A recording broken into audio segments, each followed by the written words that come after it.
నమస్తే, welcome to V3 news. లక్ష్యం సమాజహితం. నేను సైదుల్ గుండ్లపల్లి. ముందుగా బులెటిన్లో హెడ్లైన్స్ చూద్దాం. తెలంగాణ నుంచి క్రియాశీల సభ్యత్వం తీసుకోనున్న షా 18 లక్షల మందిని పార్టీలో చేర్చాలని కమలనాథుల నిర్ణయం. ప్రముఖ నిర్మాత బెల్లంకొండ సురేష్ అరెస్టుకు రంగం సిద్ధం. అప్పటికే శాటిలైట్ హక్కులను అమ్మేసుకున్న బెల్లంకొండ.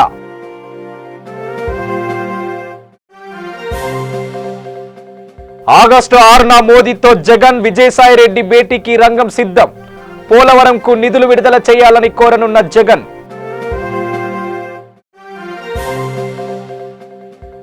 శ్రీ ఉరుకుంద ఈరన్న స్వామి శ్రావణ మాసం ఉత్సవాలు. భక్తులకు ఎలాంటి ఇబ్బందులు కలగకుండా పోలీసుల బందోబస్తు.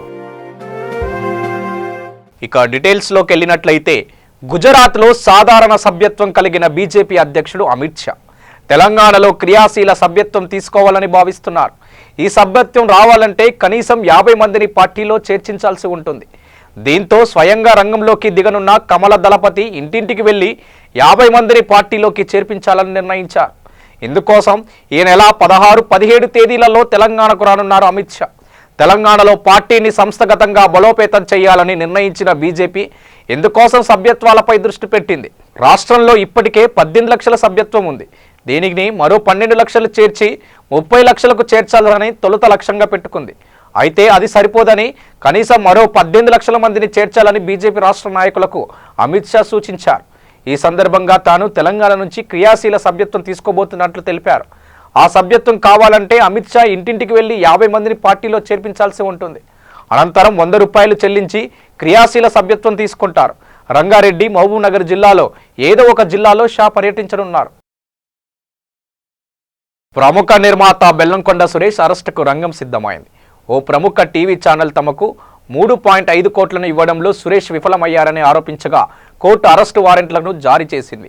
మరిన్ని వివరాల్లోకి వెళితే, దాదాపు 6 ఏళ్ల క్రితం హిందీలో యశ్రాజ్ ఫిలిమ్స్ సంస్థ బాండ్ బజా భారత్ సినిమాను నిర్మించిన సంగతి తెలిసిందే. ఇది హిందీలో సూపర్ హిట్ అయింది. ఇదే సమయంలో బెల్లంకొండ సురేష్, సమంత, సిద్ధార్థ్ హీరోయిన్లుగా జబర్దస్త్ అనే సినిమాను నిర్మించారు. తన సినిమాలోని 19 సీన్లను జబర్దస్త్లో కాపీ చేశారని ఆరోపిస్తూ అప్పట్లోనే యశ్రాజ్ ఫిలిమ్స్ ఢిల్లీ హైకోర్టును ఆశ్రయించింది. దీన్ని విచారించిన కోర్టు సినిమా ప్రదర్శనను నిలిపివేసింది. ప్రధాని మోదీతో ఏపీ ముఖ్యమంత్రి జగన్ భేటీ కానున్నారు. ఆగస్టు 6న వీరి సమావేశం జరగనుంది. ఈ భేటీకి వైసీపీ రాజ్యసభ సభ్యుడు విజయసాయిరెడ్డి, మంత్రులు బుగ్గన్న రాజేంద్రనాథ్ రెడ్డి, అనిల్ కుమార్, మేకపాటి గౌతమ్ రెడ్డి, ప్రభుత్వ ప్రధాన కార్యదర్శి ఎల్వి సుబ్రహ్మణ్యంతో పాటు జలవనరుల, పరిశ్రమలు, ఆర్థిక శాఖల ప్రత్యేక కార్యదర్శులు కూడా హాజరు కానున్నారు. పోలవరం ప్రాజెక్టుకు రాష్ట్ర ప్రభుత్వం ఖర్చు చేసింది 5,000 కోట్లను కేంద్రం రియంబర్స్ చేయాల్సి ఉంది. ఇందులో 3,600 కోట్లను మంజూరు చేసేందుకు కేంద్రం అంగీకరించింది. ఈ నిధులను త్వరగా విడుదల చేయాలని మోదీని జగన్ కోరనున్నారు. కడప స్టీల్ ప్లాంట్, విద్యా సంస్థలకు నిధులు, వెనుకబడిన ప్రాంతాలకు ప్రత్యేక నిధులు, ప్రత్యేక హోదా, దుగరాజపట్నం పోర్టు, ఆర్థిక లోటు భర్తీ తదితర అంశాలను కూడా ప్రధాని దృష్టికి జగన్ తీసుకెళ్లనున్నారు. కర్నూలు జిల్లా కౌతాలం మండలం ఉరకొందు గ్రామంలో వెలిసిన శ్రీ నరసింహ వీరన్న స్వామి మహాశక్తి గల దేవుడుగా, మహిమగల దేవుడుగా భక్తులు భక్తి ప్రవర్తనలతో కొనియాడుతున్నారు. ఉరుకుంద సిద్ధ క్షేత్రం ప్రతి సంవత్సరం శ్రావణ మాసంలో ప్రత్యేక పూజా కార్యక్రమాలు జరుపుతారు. ఆగస్టు 1వ తేదీ నుండి 29వ తేదీ దాకా భక్తి శ్రద్ధలతో ప్రత్యేక అలంకరణలతో పూజా కార్యక్రమాలు చేపడతారు. ఈ శ్రావణ మాసంలో 4 సోమవారాలు, 4 గురువారాలు ఈ శ్రావణ మాసంలో పూజలు చేసి భక్తులు వారి మొక్కుబడులను తీర్చుకుంటారు. ఈ సంవత్సరం వర్షాలు లేక నీటి కొరత ఉందని, నీటిని వృధా చేయకుండా వాడుకోవాలని భక్తులకు ప్రధాన అర్చకులు తెలియజేశారు. ఈ సందర్భంగా ఆదోని రూరల్ సిఐ పార్థసారథి ఈ శ్రావణ మాసంలో భక్తులకు ఎలాంటి ఇబ్బందులు కలగకుండా భారీ బందోబస్తు ఏర్పాటు చేస్తామని, మాకు ఎస్పీ, డిఎస్పీ ఆదేశాల మేరకు పీక్ ప్యాకెట్ వల్ల ఫోటోలు, ఇక ఫ్లెక్సీలు పీకేస్తామని, భక్తులు మాకు సహకరిస్తే ఎలాంటి ఇబ్బందులు ఉన్నా భక్తులు మాకు తెలియజేయాలని మీడియా ద్వారా ఆదోని రూరల్ సిఐ పార్థసారథి తెలియజేశారు.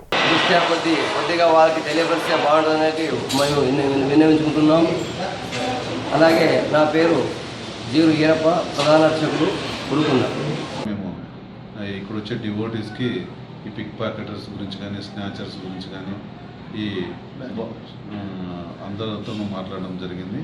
కాబట్టి వాటికి కూడా వాళ్ళు పోస్టర్స్, ప్రీవియస్గా అఫెన్సెస్ జరిగిన 2 అఫెండర్స్ ఉంటే వాళ్ళ ఫోటోలతో సహా మేము ఫ్లెక్సీలు వేయడం జరుగుతుంది.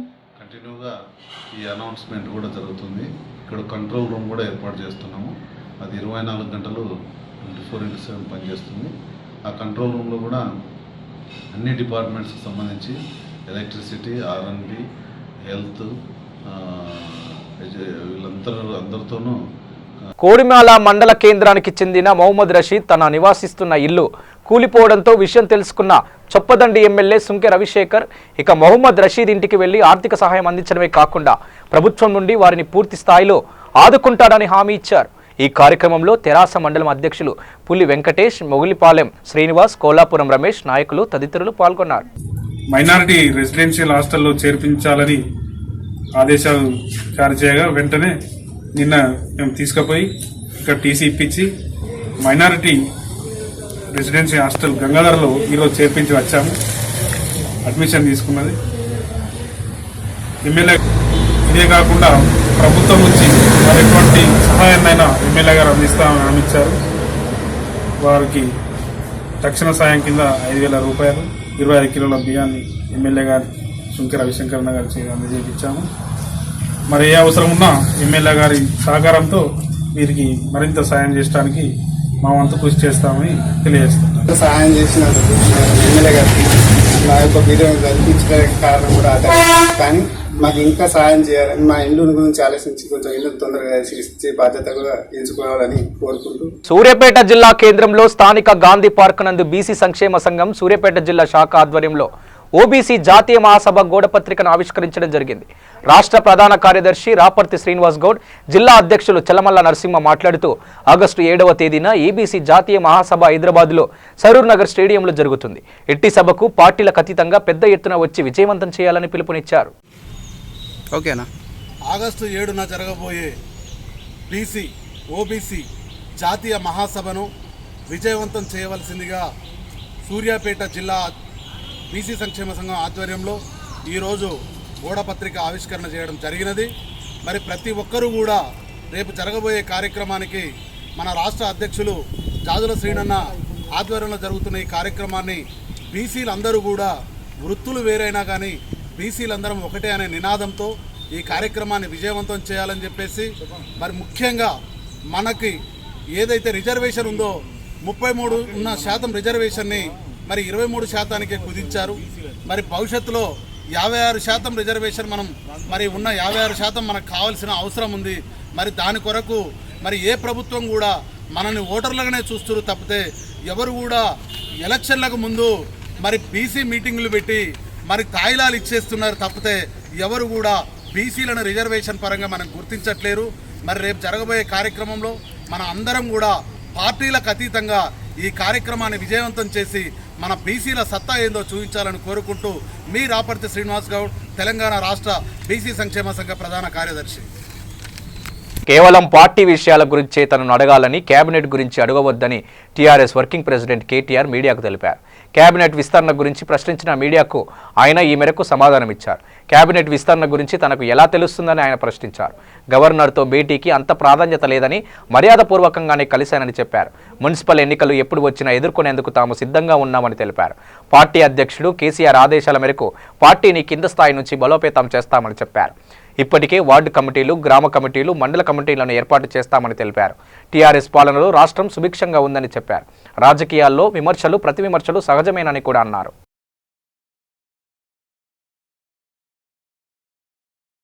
భద్రాద్రి కొత్తగూడెం జిల్లా దమ్మపేట మండలం రాచూరిపల్లె గ్రామంలో వాసవి క్లబ్ ఆధ్వర్యంలో దమ్మపేట ఎంపీపీ ద్వారా మల్లికార్జునరావు రాచూరిపల్లి స్కూల్లో సరస్వతి విగ్రహం ఆవిష్కరించారు. ఇక వాసవి క్లబ్ గవర్నర్ మాట్లాడుతూ సేవా కార్యక్రమాలు చాలా చేస్తున్నారు. అలాగే పిల్లలకి సేవా గుణం గురించి తల్లిదండ్రులు, టీచర్స్కి గౌరవించాలని తెలిపారు. విగ్రహం దాతలకు కృతజ్ఞతలు తెలిపారు. ఈ కార్యక్రమంలో ఉమామహేశ్వరరావు, ఎంపీటీసీ నాయుడు, ఇక శ్రీను, సర్పంచ్ రాజు పాల్గొన్నారు. ఇటువంటి మంచి బృహత్తర కార్యక్రమాన్ని ఈ రోజున మనము ఇక్కడ చేసుకుంటున్నామంటే ముఖ్యంగా చదువుల తల్లి సరస్వతి మాత పెద్దలందరూ చెప్పారు. చదువుల తల్లిని మరి ఆలయం, దేవాలయం తర్వాత ఆలయం ఏదంటే విద్యాలయం. విద్యాలయంలో దేవాలయంలో ఉండే కోరుతున్నాం. మండల విద్యాధికారి మా అధికారి ఎన్నికలని రావాల్సిందిగా కోరుతున్నాం. మేడం కొత్త శ్రీనివాసరావు గారు, కళ్యాణేశ్వరరావు గారు రావాల్సిందిగా కోరుతున్నాం సార్. హారిక గారిని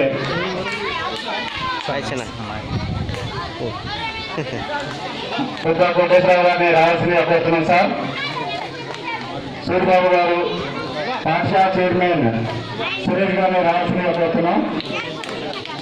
గొల్లగూడెం శ్రీనివాసరావు భద్రాద్రి కొత్తగూడెం జిల్లా దమ్మపేట మండలం రాచురుపల్లి గ్రామంలోని సరస్వతి విగ్రహాన్ని ఓపెన్ చేయడానికి వచ్చిన వాసవి క్లబ్ ఆధ్వర్యంలో జరగడం జరిగింది. సార్ గవర్నర్ మన ముందున్నారు. సార్ మాటల్లోనే ఈ యొక్క కార్యక్రమం గురించి తెలుసుకుందాం. సార్ చెప్పండి సార్. నమస్తే అండి. వాసవి గోల్డెన్ స్టార్ ఎస్జిఎఫ్ శ్రేయభిలాషి Kadavelli Srinivas, governor district B 106A Vasavi clubs ఇంటర్నేషనల్లో నేను వర్క్ చేస్తున్నానండి. దాంట్లో భాగంగా మా district Khammam district and Kothagudem Bhadradri జిల్లాలకు నేను గవర్నర్గా ఉన్నాను. మరి ఈ రోజున ఈ మల్కారం గ్రామం యొక్క రాచూరుపల్లి ప్రాథమిక పాఠశాల యందు మన దమ్మపేట వాసవి క్లబ్ అధ్యక్షుల వారి ఆధ్వర్యంలో, వెంకన్న గారి ఆధ్వర్యంలో ఈ విగ్రహ దాత ఈ రోజున ఎవరంటే మన ఎంపీపీ గారు అయినటువంటి దమ్మపేట ఎంపీపీ గారు, మాకు మిత్రులు 25 ఏళ్ల నుంచి సేవారంగంలో వారు నేను కలిసి ప్రయాణిస్తున్నాము. ఈ రోజున గవర్నర్గా నా చేతుల మీదుగా వారు ఈ సరస్వతి అమ్మవారి విగ్రహాన్ని ఈ స్కూల్లో చదువుల తల్లి సరస్వతి అమ్మవారిని ఈ స్కూల్ విద్యార్థులకి అంకితం చేస్తూ ఇవాళ వారు ఇక్కడ ఈ విగ్రహాన్ని ప్రతిష్ఠింపజేసి నా చేతుల మీదుగా ఆవిష్కరణ చేశారు. ఇటువంటి చక్కటి కార్యక్రమాన్ని చాలామంది మా వాసవి క్లబ్స్ అంతా కూడా international association of Vasavi clubs నుంచి 2000 మంది క్లబ్బులు ఉన్నాయి. 1 లక్ష మంది మెంబర్స్ ప్రతి స్కూల్లో కూడా ఈ డిఫరెంట్గా వర్క్ చేస్తూ ఉన్నారు. ఇందులో ఈ రోజున ఇక్కడ విగ్రహావిష్కరణ జరిగింది. అలాగే ప్రతిరోజు కూడా మా ఈ నిత్యం కూడా కార్యక్రమాలు నడుస్తూనే ఉన్నాయి. స్కూల్స్లో బల్లలు, వాటర్ ట్యాంకులు, విద్యార్థులకు పారితోషికాలు, మంచిగా మెరిట్ స్టూడెంట్స్కి డబ్బులు, అలాగే కొంతమంది విద్యార్థులు అడాప్ట్ చేసుకోవడము, నోట్ పుస్తకాలు పంచిపెట్టడం. మొన్న సూర్యోదయం నుంచి సూర్యాస్తమయం వరకు నిరంతర సేవలు భాగంగా భారతదేశంలో ఉన్నటువంటి 2000 క్లబ్బుల వారు 20,000 నోట్ పుస్తకాలని విద్యార్థులకి మొన్న పంచడం జరిగింది. మొత్తం కూడా అన్ని సేవా కార్యక్రమాలు చేయడమే మాది. మేము భువనగిరి యాదాద్రి జిల్లా శ్రీ పోనుగోటి దామోదర్ ఉద్యోగ విరమణ సందర్భంగా అభినందన సభ ఏఆర్ గార్డెన్స్ కాజీమహల్లో అభినందన సభ ఏర్పాటు చేశారు. ప్రభుత్వ ఉన్నత గణిత శాస్త్ర స్కూల్ అసిస్టెంట్లో పనిచేశారు పోనుగోటి దామోదర్ గారు. అనంతరం వారికి ఉపాధ్యాయులు, ఉపాధ్యాయునీయులు, గ్రామ సభ్యులు ఘనంగా ఉద్యోగ విరమణ చేసి పోనుగోటి దామోదర్కి ఘనంగా సన్మానించారు. ఈ కార్యక్రమంలో పోనుగోటి దామోదర్ శ్రీమతి రోజారామని పాల్గొని వారి అనుభవాలను కూడా విద్యార్థులతో పంచుకున్నారు.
మరి వీళ్ళ సిస్టర్స్, మా కో బ్రదర్స్, మా ఇంకా కజిన్ సిస్టర్స్, బ్రదర్స్ అందరూ కూడా ఎప్పుడు కూడా వాళ్ళు ఏమనుకుంటారో నాకే తెలియదు, కానీ మరి నా జర్నీ ఏదో నాదే, నా ప్రయాణం ఏం చేస్తున్నానో నాకే తెలియదు. ఎటో ప్రయాణం అయితే చేస్తూ ఉన్నాను. ఎందుకు అంటే నాకున్నటువంటి ఇక్కడ ముఖ్యంగా ఇంత పెద్ద అందరినీ పిలవడానికి ఒక ప్రధాన ఉద్దేశం ఒకటి ఉండే. మా స్టూడెంట్ వీళ్ళందరికీ తెలుసు, నూతన కళ విద్యార్థులందరికీ కూడా ఒక అబ్బాయి ఎంత కష్టపడి చదివాడు అని అంటే వాడి జీవితాన్ని ఇక్కడ ఒక ఉదాహరణగా చూపించాలనేటువంటి ఉద్దేశం. ఇంకా ఇక్కడ ఉన్నటువంటి పిల్లలందరూ కూడా ఎస్ఐలు, సిఐలు. భద్రాద్రి కొత్తగూడెం జిల్లా మనుగూరులో డిగ్రీ కళాశాల నందు చైల్డ్ లైన్ 1098 ఆధ్వర్యంలో అంతర్జాతీయ మానవ అక్రమ రవాణా వ్యతిరేక దినోత్సవాన్ని శ్రీ విద్యా డిగ్రీ కళాశాల నందు ఘనంగా నిర్వహించారు. ఈ కార్యక్రమానికి మనుగూరు పట్టణ సిఐ రమేష్ బాబు ముఖ్య అతిథిగా హాజరయ్యారు. ఈ కార్యక్రమంలో ముందుగా చైల్డ్ లైన్ 1098 జిల్లా సమన్వయకర్త రాజశేఖర్ కుమార్ మాట్లాడుతూ ఈ కార్యక్రమం యొక్క ఆవశ్యకత వివరించడం జరిగింది. అక్రమ రవాణా ఏ విధంగా జరుగుతుంది, ఎక్కడెక్కడ జరుగుతుంది, దానిని అరికట్టాలంటే తీసుకోవాల్సిన చర్యల గురించి విద్యార్థులకు మరియు తల్లిదండ్రులకు అవగాహన కల్పించడం జరిగింది. ఈ కార్యక్రమంలో అసిస్టెంట్ లేబర్ ఆఫీసర్ కుటుంబారావు, ఇక మోస్మా ప్రతినిధులు సిఐ, కళాశాల ప్రిన్సిపల్లు తదితరులు పాల్గొన్నారు. అయినా కానీ మేము మమ్మీని ఎప్పుడు కానీ ఇబ్బంది పెట్టద్దనేసి నాకు ఇప్పటికీ జాబ్ చేయాలని ఉంది. డాడీ కూడా చాలా కష్టపడతారు. Daddy RMP doctor and singer. ఏదైనా ఆర్కెస్ట్రా ప్రోగ్రామ్స్ ఉంటే డాడీ అటు వెళ్తారు, లేకపోతే ఆర్ఎంపీ డాక్టర్ క్లినిక్ ఉంది, డాడీ క్లినిక్ చూసుకుంటారు. ఇంతగానో నాకు కష్టపడి ఇంతగానో ఇక్కడ దాకా తీసుకొచ్చినందుకు నేను చాలా ఫీల్గా ప్రౌడ్ అవుతున్నాను. ఎక్కువగా దాంట్లో నోట్ చేసింది ఏంటంటే బాలికల పైన అత్యాచారాలు ఎక్కువగా జరుగుతున్నాయి. అంటే ఇప్పుడు చూస్తున్నాం, మనం పేపర్లో చూస్తూ ఉంటున్నాం. చిన్నది ఎగ్జాంపుల్ ఏంటంటే ప్రతిసారి కూడా చిన్నపిల్లలందరూ కూడా ప్రాబ్లం ఏమీ లేదు అనుకుంటూ ఉంటారు. మనం ఇప్పుడు సొసైటీలో చూసుకున్నట్లయితే సేఫ్ టచ్, అన్సేఫ్ టచ్ మనకు తెలుస్తుంది కదా. మీరు ఆల్రెడీ మీరు తెలుసు, మీకు పెద్దవాళ్ళు కదా. చిన్నపిల్ల వాళ్ళకి తెలియదు సేఫ్ టచ్, అన్సేఫ్ టచ్ అంటే. పట్టుకొని ప్రదేశాల్లో పట్టుకున్నట్లయితే అన్సేఫ్ టచ్ తెలిసిపోతుంది మనకి. స్పర్శ ఎవరిదైనా తెలుస్తుందో తెలీదా? మంచి స్పర్శకి చెడు స్పర్శకి తేడా తెలుస్తుందో మనకి. తెలుస్తున్న క్రమంలో మన ఏరియాలోకి వచ్చేటప్పటికి బాలికల పైన ఎక్కువగా లైంగిక వేధింపులు అనేవి ఎక్కువగా జరుగుతున్నాయి. ఈ రోజున చూసినట్లయితే కానీ ట్రాఫిక్ సిగ్నల్స్ దగ్గర, అదే రకంగా వేరు ప్లేసుల్లో చూస్తుంటాం. చూస్తున్నప్పుడు అక్కడ కొన్ని ముఠాలు ఈ పిల్లల్ని అక్కడ పెట్టేసి వాళ్ళని భిక్షాటన చేయించి వారి ద్వారా వచ్చేటటువంటి డబ్బుల్ని వారిని దాంతో సంపాదించుకొని అది కూడా ఒక రకమైనటువంటి హ్యూమన్ ట్రాఫికింగ్గా చేస్తూ, అదే రకంగా పిల్లలను కూడా తెలియని ఏజ్లో కిడ్నాపులు, అదే రకంగా పిల్లలు ఇంటి దగ్గర నుంచి ఎత్తుకొని వెళ్ళేసి వాళ్ళు ఎక్కడో తెలియని ప్రదేశాల్లో డిఫరెంట్ స్టేట్స్లో అమ్ముతున్నటువంటి సంఘటనలు మీరు రోజువారీ చూస్తున్నటువంటి పేపర్లో చూస్తూనే ఉన్నారు, మీరంతా వింటూనే ఉన్నారు. సో దీనికి మనం ప్రభుత్వం చేపట్టినటువంటి కార్యక్రమాల్లో మన వంతు బాధ్యత కూడా మనం. కర్నూలు జిల్లా డోన్ పట్టణంలో రోడ్డు ప్రమాదం చోటు చేసుకుంది. ఎస్సీ మేనేజ్మెంట్ హాస్టల్లో ఐటీఐ ఎలక్ట్రీషియన్ ఫస్ట్ ఇయర్ చదువుతున్న మహేంద్ర గౌడ్, మహీవర్ధన్ విద్యార్థులు ఇద్దరు కలిసి హాస్టల్కు సైకిల్ మీదుగా వెళ్తుండగా విద్యార్థులను గుత్తి రోడ్డు పెట్రోల్ బంక్ దగ్గర బైక్ ఢీకొట్టడంతో కృష్ణగిరి మండలం పెద్దదొడ్డి గ్రామంకి చెందిన మహేంద్ర గౌడ్ అనే విద్యార్థికి కాలు విరిగింది. మరో విద్యార్థి మహీవర్ధన్కు స్వల్ప గాయాలు కావడంతో విద్యార్థి సంఘాల నాయకులంతా కలిసి విద్యార్థులను డోన్ గవర్నమెంట్ హాస్పిటల్కి తరలించారు. ఒక విద్యార్థి పరిస్థితి విషమంగా ఉండడంతో హుటాహుటిన కర్నూలు ప్రభుత్వ ఆసుపత్రికి తరలించారు. విషయం తెలుసుకున్న కుటుంబ సభ్యులు కన్నీటి పర్యమంతం అవుతున్నారు.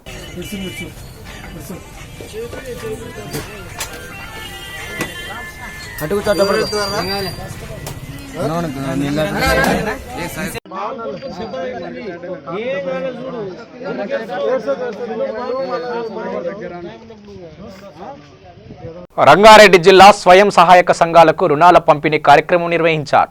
ఈ కార్యక్రమానికి ముఖ్య అతిథిగా మహేశ్వరం ఎమ్మెల్యే శ్రీమతి సబితా ఇంద్రారెడ్డి, జిల్లా పరిషత్ మేడం తీగల అనితారెడ్డి, తీగల విక్రమ్ రెడ్డి, మాజీ ఎంపీపీ, బడంపేట్ కమిషనర్ శ్రీనివాస్ రెడ్డి మరియు మీర్పేట్ కమిషనర్ శ్రీహరి, ఇక మేస్మా మహిళా సంఘాలు పాల్గొన్నారు.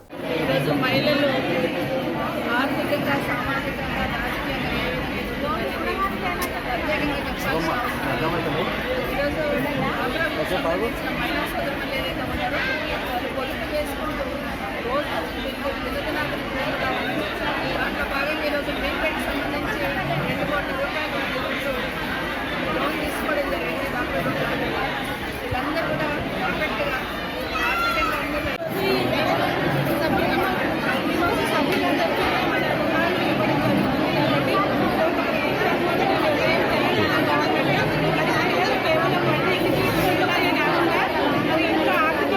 కామారెడ్డి జిల్లా బన్సువాడ డీఎస్పీ యాదగిరి సమక్షంలో గ్రామ పెద్దలు రైతులు కలిసి బన్సువాడ పట్టణంలో సీసీ కెమెరాలు ఏర్పాటు చేశారు.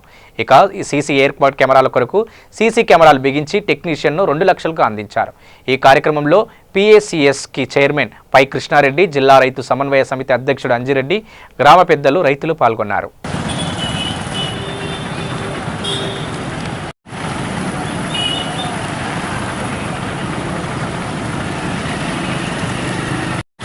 నియంత్రించడంలో, నేరస్తులు పట్టుకోవడంలో ఫస్ట్ దొంగతనాలు జరగకుండా చూడటం. ఫలానా దగ్గర సీసీ కెమెరా ఉందంటే దొంగతనాలు చేసేవారు ఇక్కడ కెమెరాలు ఉన్నాయి చేయకూడదని, చేసినా కానీ మాకు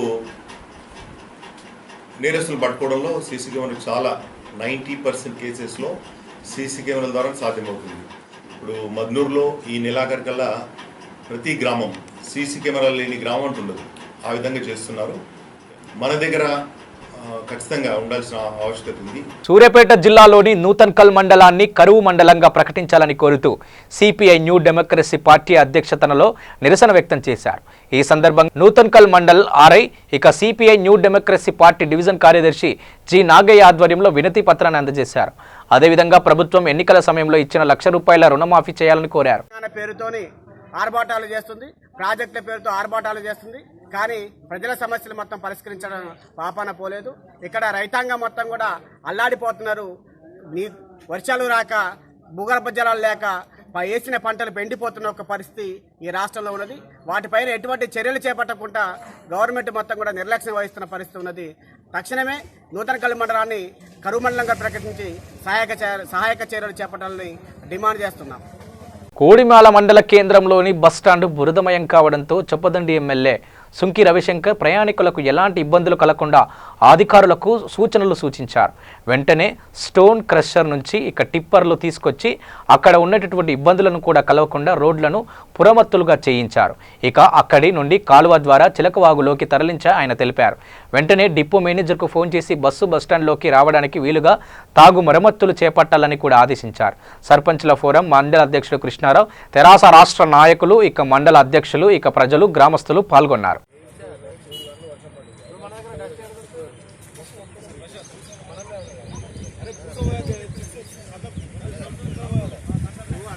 హైదర్ నగర్లో రెడ్ శాండిల్ వ్యాపార్ గురించి సాయి ప్రాపర్టీస్ ప్రపంచంలోనే ముందుందని Sai properties project managing director KS Raghavendra Rao ధీమా వ్యక్తం చేశారు. సాయి ప్రాపర్టీస్ ప్రపంచంలోనే నెంబర్ 1గా గుర్తింపు పొందడం, 3000 కస్టమర్స్ ఇందులో పనిచేయడం మన దేశం గర్వకారణమని రాఘవేంద్రరావు అన్నారు. My name is Raghavendra Rao. I am Vice President for Sai Properties and Projects. Sai Properties and Projects is pioneers in red sandalwood development. So this company is the first company and the largest developers of red sandalwood in the world, I can say. So this company is having more than 3,000 customer base, and we have got more than 3,000 delighted customers. So we got all range of customers for the company, and we have completed more than 700 acres red sandalwood plantation, and we are also doing the red sandalwood plantation in the homeland of red sandalwood. That means, so everywhere there is a specialized crop for the soil. Just like if you take basmati rice, Punjab and Haryana is the prime place, and if you go for the grapes, Nashik is the prime area for the grapes. In the same way, for red sandalwood plantation, Kadapa, Kurnool, Anantapur, Chittoor, Nellore, and part of Prakasham, this is the prime area of development of the red sandalwood. That's why our Sai Properties and Projects is doing extensive work and excess of plantations in the prime area of red sandalwood area, homeland. So that's why, and so far we have completed more than, as I told you, 700 acres, and our vision is going towards 10,000 acres. So that's why this is the right place for red sandalwood development and growth of the red sandalwood. So many of the customers are coming and investing because this is the right place and right project for getting thumping profit. Board of disabled cricket association మరియు తెలంగాణ సినీ ఆర్టిస్టుల association ఆధ్వర్యంలో August 10వ తేదీన ఉదయం 10 గంటలకు హైదరాబాద్లోని స్థానిక LB Nagar స్టేడియంలో వికలాంగుల చారిటీ క్రికెట్ను ప్రారంభించనున్నారు. దానికి సంబంధించిన డ్రెస్సులను, కప్పులను ఎన్కేఎం ఆధ్వర్యంలో ఆవిష్కరించడం జరిగింది. ఈ కార్యక్రమానికి film star cricketer team captain Manoj Nandan, disable Indian cricketer captain Vasant Kumar పాల్గొన్నారు.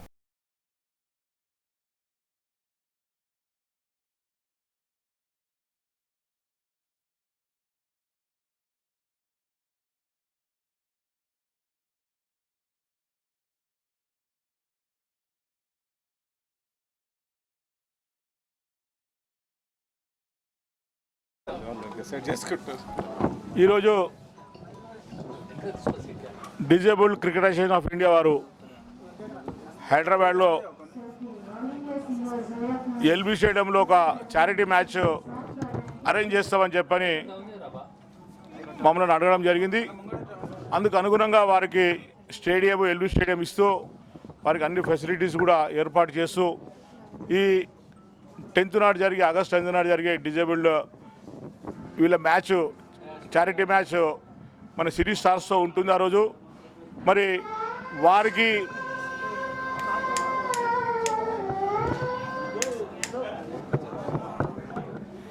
వారికి డిజేబుల్డ్ క్రికెట్ అసోసియేషన్ వారికి మరి సిటీ స్టార్స్కు మధ్య జరిగే మ్యాచ్లో మరి పాల్గొనాల్సిందిగా వారి అందరినీ కూడా సిటీ స్టార్స్. బులెటిన్ ముగించే ముందు హెడ్లైన్స్ మరోసారి. తెలంగాణ నుంచి క్రియాశీల సభ్యత్వం తీసుకోనున్న షా, 18 లక్షల మందిని పార్టీలో చేర్చాలని కమలనాథుల నిర్ణయం. ప్రముఖ నిర్మాత బెల్లంకొండ సురేష్ అరెస్టుకు రంగం సిద్ధం. అప్పటికే శాటిలైట్ హక్కులను అమ్మేసుకున్న బెల్లంకొండ.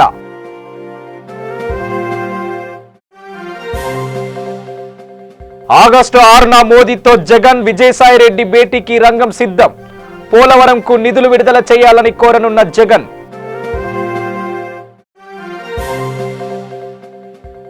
శ్రీ ఉరుకుంద ఈరన్న స్వామి శ్రావణ మాసం ఉత్సవాలు.